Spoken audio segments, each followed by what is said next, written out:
अरे माँ जी, जल्दी चलिए, देखिए आपके घर के बाहर एम्बुलेंस आई है। गायत्री भागती हुई दरवाजे पर आती है।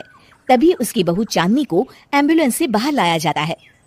हे भगवान, ये मेरी बहू को क्या हो गया? एक्सीडेंट हो गया माँ जी। अरे लेकिन ये कैसा एक्सीडेंट है?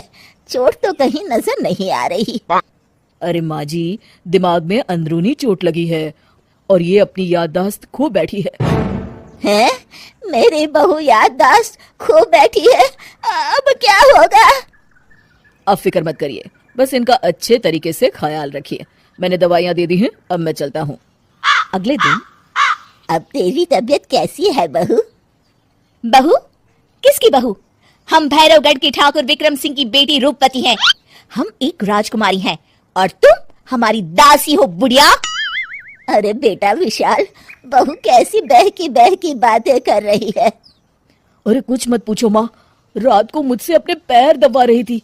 सर पर चोट लगने की वजह से इसका दिमाग पूरी तरह खराब हो गया है और ये अपने आप को राजकुमारी समझ रही है।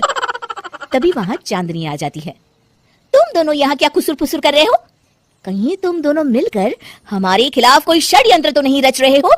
हम तुम्हारा सर तलवार से उड़वा देंगे, समझे? अरे नहीं नहीं राजकुमारी जी, हम तो आपके सेवक हैं। भला हमारी इतनी हिम्मत। कहिए, आपने यहाँ हॉल में आने का कष्ट कैसे किया? हमें बहुत भूख लगी है। ए दासी, जल्दी से हमारे लिए भोजन का प्रबंध करो। आज हम शाही कबाब खाएंगे। विशाल अपनी माँ को चांदनी की बात मानने के लिए इशारा करता है। ठीक है राजकुमारी जी, मैं अभी आपके लिए भोजन लेकर आती हूँ।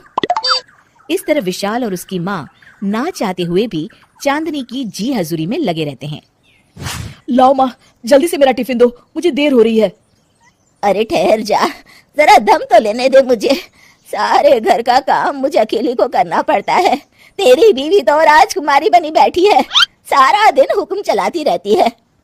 अरे माँ, मेरा भी तो यही हाल है। फिलहाल तुम मेरा टिफिन दे दो, मैं चला। रुको, कहाँ जा रहे हो? अरे मर गया रे, ये कहाँ से आ धमकी? आज हमारा जुहू चौपाटी घूमने का मूड है और हमें अपने लिए नई साड़ियाँ भी खरीदनी है। चलो जल्दी से अपना वाहन निकालो और हमें ले चलो। अरे अब तो मैं गया काम से। अगर आज मैं वक्त पे ऑफिस नहीं पहुंचा तो मेरा बॉस मुझे नौकरी से निकाल देगा। मरता क्या न करता। आखिरकार विशाल चांदनी को घुमाने ले जाता है और चांदनी अपने लिए ढेर सारी शॉपिंग भी करती है। ए दासी, टीवी पर कपिल शर्मा के आने का समय हो गया है, जल्दी से टीवी शुरू करो।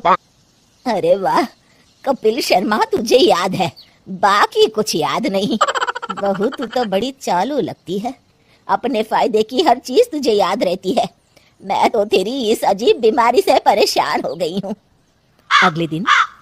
अरे डॉक्टर साहब, आप इतने दिन से मेरी बहू का इलाज कर रहे हैं, लेकिन उसकी बीमारी तो सुधरने के बजाय और बढ़ती जा रही है। अरे माँ जी, ये दिमागी बीमारी है, बेचारी की याददाश्त चली गई है। वापस आने में थोड़ा वक्त तो लगेगा ही ना। गायत्री डॉक्टर से बात कर ही रही होती है कि तभी उसकी पुरानी सहेली शीला वहां आ जाती है। शीला को देख अचानक डॉक्टर घबरा जाते हैं। अच्छा माँ जी, मुझे एक मरीज को अर्जेंट देखने जाना है, मैं चलता हूँ। ये कौन था?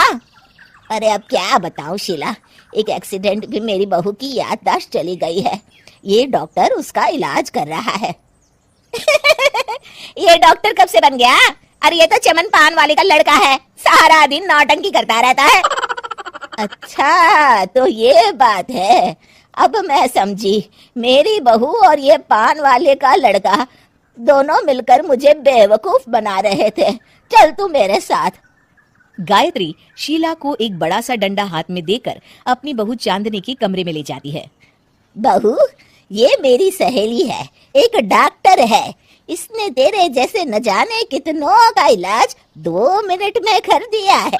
इसका कहना है कि सर पर जहाँ चोट लगी हो, अगर उसी जगह दोबारा किसी बड़े डंडे से जोर से मारा जाए तो मरीज की याददाश्त वापस आ जाती है। देख, हम डंडा भी लाए हैं। अपनी सास की बातें सुनकर और हाथ में बड़ा डंडा देख चांदनी घबरा जाती है। अरे बाप रे, मैं तो फंस गई। इस डंडे की एक बार की वार से ही मैं तो चारों खाने चित हो जाऊंगी।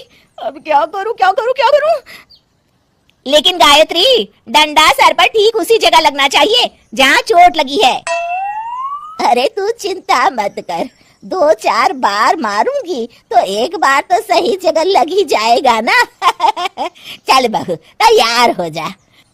अरे नहीं नहीं माँ जी, मुझे मत मारिए। दरअसल घर के काम करने से बचने के लिए मैंने ये सब नाटक किया था। मुझे माफ कर दीजिए, मैं कान पकड़ती हूँ, दोबारा ऐसी गलती कभी नहीं करूंगी। क्यों दोस्तों, कहानी कैसी लगी हमें जरूर बताइएगा।